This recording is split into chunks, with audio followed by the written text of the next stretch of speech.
오늘 말씀은 느헤미야 8장입니다. 느헤미야 8장. 제가 가진 성경으로는 774페이지입니다. 8장 1절에서부터 18절까지 한 목소리로 읽겠습니다. 느헤미야 8장 1절에서 18절입니다. 함께 읽습니다. 이스라엘 자손이 자기들의 성읍에 거주하였더니 일곱째 달에 이르러 모든 백성이 일제히 수문 앞 광장에 모여 학사 에스라에게 여호와께서 이스라엘에게 명령하신 모세의 율법책을 가져오기를 정하매 일곱째 달 초하루에 제사장 에스라가 율법책을 가지고 회중 앞 곧 남자나 여자나 알아들을 만한 모든 사람 앞에 이르러 수문 앞 광장에서 새벽부터 정오까지 남자나 여자나 알아들을 만한 모든 사람 앞에서 읽음에 백성이 그 율법책에 기울였는데 그때에 학사 에스라가 특별히 지은 나무 강단에 서고 그의 곁 오른쪽에 선 자는 마띠다와 스마야와 아나야와 우리야와 힐기야와 마아세야요 그의 왼쪽에 선 자는 부다야와 미사엘과 말기야와 하숨과 하스바따나와 스가랴와 무술람이라. 에스라가 모든 백성 위에 서서 그들 목전에 책을 펴니 책을 펼 때에 모든 백성이 일어서니라. 에스라가 위대하신 하나님 여호와를 송축하며 모든 백성이 손을 들고 아멘 아멘 하고 응답하고 몸을 굽혀 얼굴을 땅에 대고 여호와께 경배하니라. 예수아와 바니와 세레바와 야민과 악국과 사부대와 호디야와 마아세야와 그리다와 아사예라와 요사박과 하난과 블라야와 레위 사람들은 백성이 제자리에 서 있는 동안 그들에게 율법을 깨닫게 하였는데 하나님의 율법책을 낭독하고 그 뜻을 해석하여 백성에게 그 낭독한 것을 다 깨닫게 하니 백성이 율법의 말씀을 듣고 다 우는지라. 총독 느헤미야와 제사장 겸 학사 에스라와 백성을 가르치는 레위 사람들이 모든 백성에게 이르기를 오늘은 너희 하나님 여호와의 성일이니 슬퍼하지 말며 울지 말라 하고 느헤미야가 또 그들에게 이르기를 너희는 가서 살진 것을 먹고 단 것을 마시되 준비하지 못한 자에게는 나누어 주라. 이날은 우리 주의 성일이니 근심하지 말라. 여호와로 인하여 기뻐하는 것이 너희의 힘이니라 하고 레위 사람들도 모든 백성을 정숙하게 하여 이르기를 오늘은 성일이니 마땅히 조용히 하고 근심하지 말라 하니 모든 백성이 곧 가서 먹고 마시며 나누어 주어 크게 즐거워하니 이는 그들이 그 읽어 들려준 말을 밝히 알미라. 그 이튿날 무 백성의 족장들과 제사장들과 레위 사람들이 율법의 말씀을 밝히 알고자 하여 학사 에스라에게 모여서 율법에 기록된 바를 본즉 여호와께서 모세를 통하여 명령하시기를 이스라엘 자손은 일곱째 달 절기에 초막에서 거할지니라 하였고 또 일러스되 모든 성읍과 예루살렘에 공포하여 이르기를 너희는 산에 가서 감람나무 가지와 들감람나무 가지와 화석류 나무 가지와 종려나무 가지와 기타 무성한 나무 가지를 가져다가 기록한 바를 따라 초막을 지으라 하라 한지라. 백성이 이에 나가서 나뭇가지를 가져다가 혹은 지붕 위에 혹은 뜰 안에 혹은 하나님의 전뜰에 혹은 숨은 광장에 혹은 에브라임 문 광장에 초막을 짓되 사로잡혔다가 돌아온 회중에 다 초막을 짓고 그 안에서 거하니 눈의 아들 여호수아 때로부터 그날까지 이스라엘 자손이 이같이 행한 일이 없었으므로 이에 크게 기뻐하며 에스라는 첫날부터 끝날까지 날마다 하나님의 율법책을 낭독하고 무리가 이레 동안 절기를 지키고 여덟째 날에 규례를 따라 성회를 열었느니라. 아멘. 자, 이제 52일 만에 성벽 공사가 다 마쳐졌습니다. 만약 이 느헤미야서가 성벽을 짓는 건축 이야기라면 7장에서 모든 이야기가 끝나는 것이 맞습니다. 그런데 오늘 8장에서는 새로운 이야기가 시작되고 있어요. 완전히 앞과 7장까지와는 이질적인 내용이죠. 그리고 이제 느헤미야는 지금까지 사역과는 전혀 다른 토라 낭독에 관한 이야기를 하고 있죠.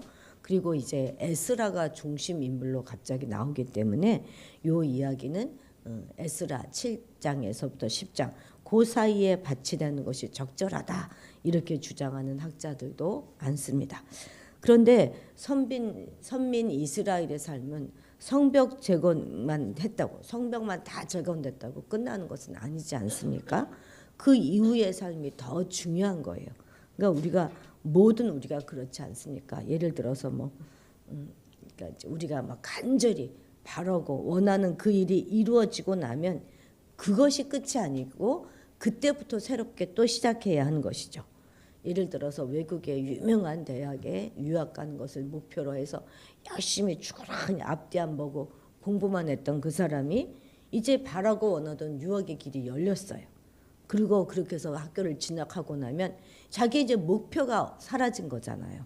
그래서 막 놀고, 그죠? 술 마시고 때로는 마약도 하고 그렇게 되는 것입니다.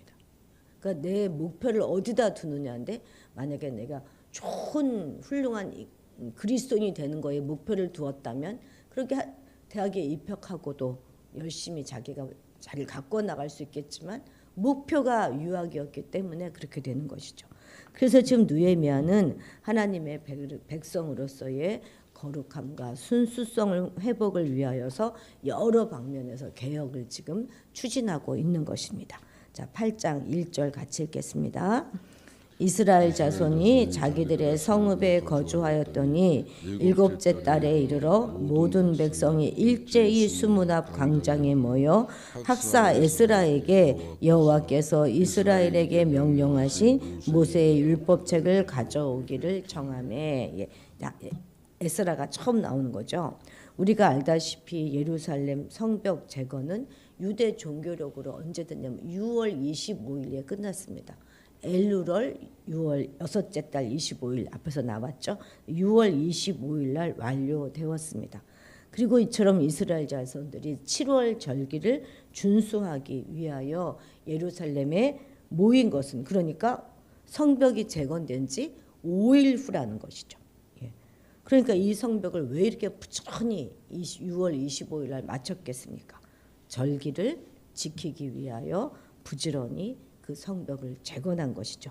여러분 아시죠? 7월 달에는 아주 중요한 절기 3개가 있는 거 여러 번 말씀드렸습니다. 7월 1일 나팔절, 나팔을 길게 불면서 하나님이 우리를 구원하신 것을 기뻐하고 감사하는 그런 절기가 나팔절이죠. 또 7월 10일은 무슨 날입니까? 대속죄일. 대제사장이 딱 1년에 딱 한 번 지성소에 모든 백성들의 죄를 가지고 지성소에 들어가서 사함을 받는 날이 이 대속죄일. 그리고 7월 15일부터 일주일간 21일까지는 초막절입니다. 초막에서 살면서 광야에서 그들의 삶을 불기둥과 구름기둥으로 인도하셨던 그래서 우리를 전혀 부족함이 없게 그렇게 지키셨던 그 일을 감사하면서 찬양하는 절기가 초막절. 그리고 8일째 되는 일은 대성회로 모이지 않습니까? 그래서 거의 7월은 한 달 내내 절기를 지켜야 되는데, 이렇게 절기를 지키려고 하면 성벽이 없으면 어떻게 절기를 지킬 수가 있겠습니까? 그죠? 언제 어디서 적이 쳐들어올지 모르는데, 그래서 성벽이 완성되자마자 절기부터 지키는 것입니다. 물론 여기서 말하는 7월은 태양력으로 7월이 아니고 유대력입니다. 유대력으로 1월이에요. 정월인 거죠. 새해가 시작되는 것입니다. 사실 이들이 52일간 단기간에, 그것도 대적들의 막 집요한 방해를 받으면서 공사를 했잖아요. 그러면 얼마나 힘들고 피곤했겠습니까?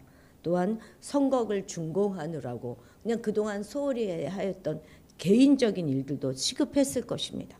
그럼에도 불구하고 그들은 겨우 피곤이 조금 가실 정도가 되자 다시 또 예루살렘에 모여서 하나님의 뜻을 알고자 하였던 것이죠. 그들은 알았어요. 성곽이 자신들을 지켜준 것이 아니라는 사실을 그들은 알았습니다. 어떻게 알았습니까? 지난날 그토록 자신들을 안전하게 지켜준다고 믿었던 그 예루살렘 성이 바벨론의 공격에 의해서 완전히 무너져 버렸잖아요. 그들은 하나님이 지켜주시지 않으면 아무리 견고한 성이라도 허무하게 무너질 수밖에 없다는 사실을 경험적으로 알았던 것입니다. 하나님과 바른 관계를 맺지 않고는 하나님의 보호를 받을 수 없다 하는 것도 그들은 알았습니다. 그래서 그들은 무엇보다도 먼저 하나님과 바른 관계를 맺고자 한 것이죠. 그리고 이들은 학사 에스라에게 율법책을 가져올 것을 청했습니다. 당신은 오늘날과 같은 그런 들고 다니기 편한 그런 성경책을 모두가 갖고 있었던 그런 시절이 아니지 않습니까? 엄청나게 큰 두루마리 성경입니다. 이게 얼마나 놀라운 일이냐면요. 구약 성경 어디에도 백성들이 자발적으로 종교 지도자들에게 우리에게 하나님의 말씀을 들려주세요 이렇게 말했다거나 우리를 가르쳐달라고 요청한 기록이 전혀 없습니다. 오직 여기 본문이 유일한 거예요. 이것은 당시 이스라엘 자손들이 예루살렘 성벽을 중건하는 그런 과정을 통해서 그들의 신앙이 굉장히 매우 고양되었음을 시사해 준 것이죠. 그렇다면 여러분들은 이처럼 하나님의 말씀을 간절히 잘 사모하고 있습니까? 하나님의 말씀에 대한 사모함 없이 우리가 신앙생활을 한다는 것은 불가능합니다. 오늘날 많은 기독교인들이 하나님의 말씀을 다 제쳐놓고 다른 것에 관심을 기울이고 있는 이런 현실은 신앙의 부흥이 멈추었기 때문에 일어나는 일입니다. 부흥이 멎었기 때문에 부를 탐하고 또 돈을 사랑하게 되는 것이죠. 우리는 부디 하나님의 말씀을 갈급해서 그 말씀을 구하는 우리 참된 성도들이 다 되시기 바랍니다. 자, 2절 같이 읽겠습니다.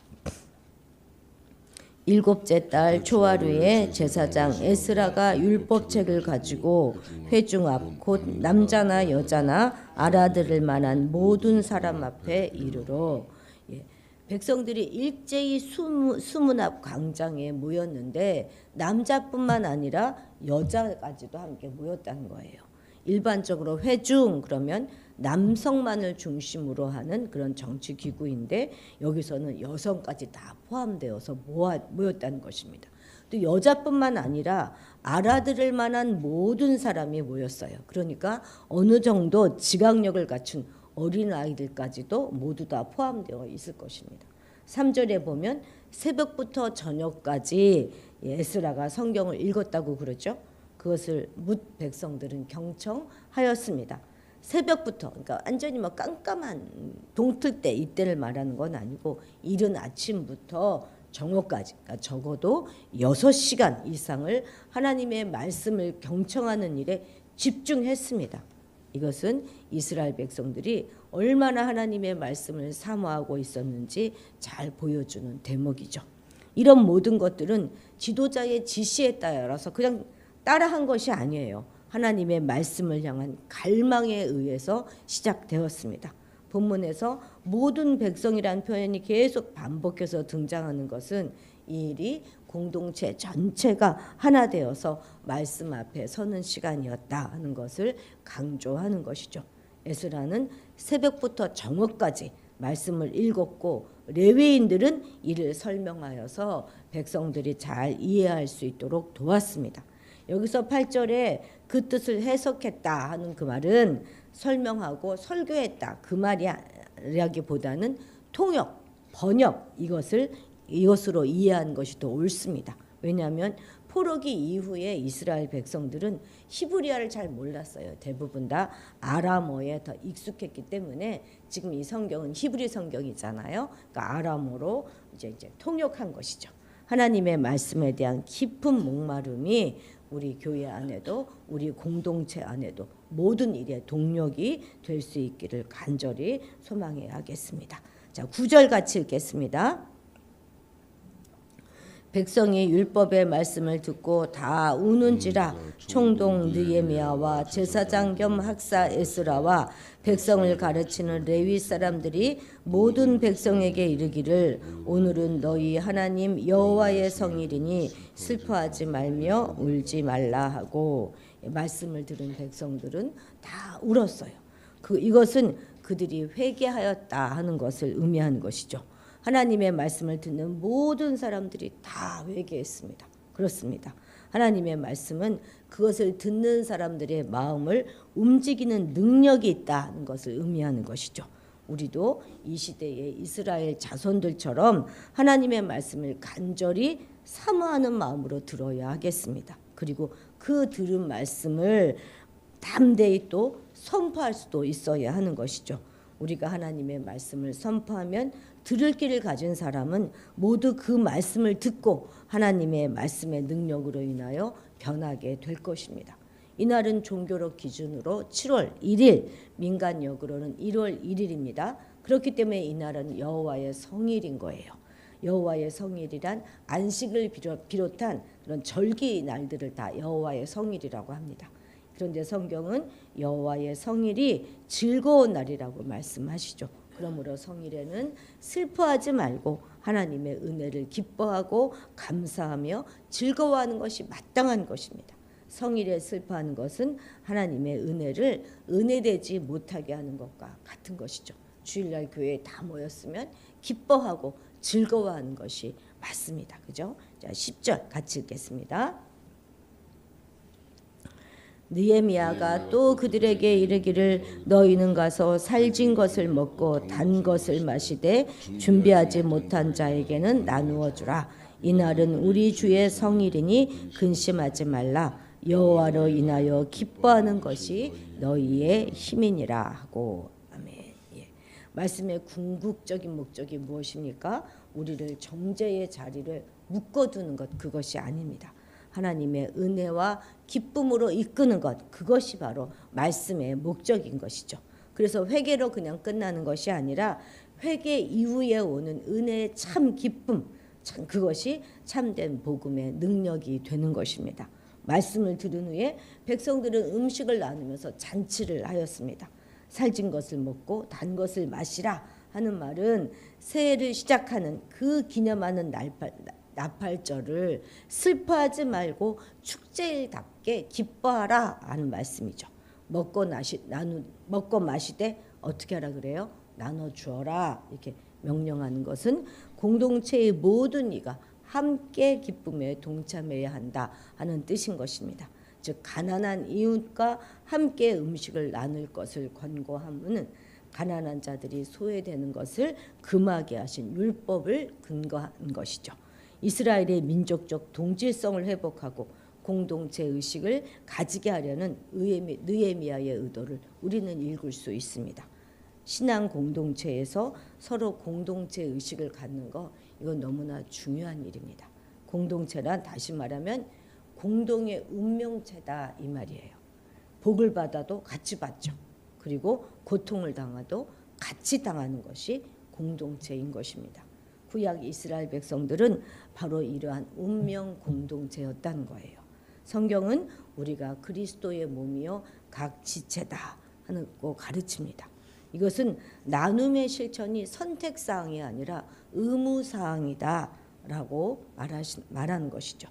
내게 있는 것, 내게 조금 남아있는 그런 것들로 다른 지체의 부족한 부분을 채움으로써 그리스도의 몸의 균형을 이루게 되는 것입니다. 하지만 그것을 내가 나눠주지 않고 있다면 몸은 심각한 불균형을 이루게 되겠죠. 그래서 결국은 심각한 위기에 처할 수도 있습니다.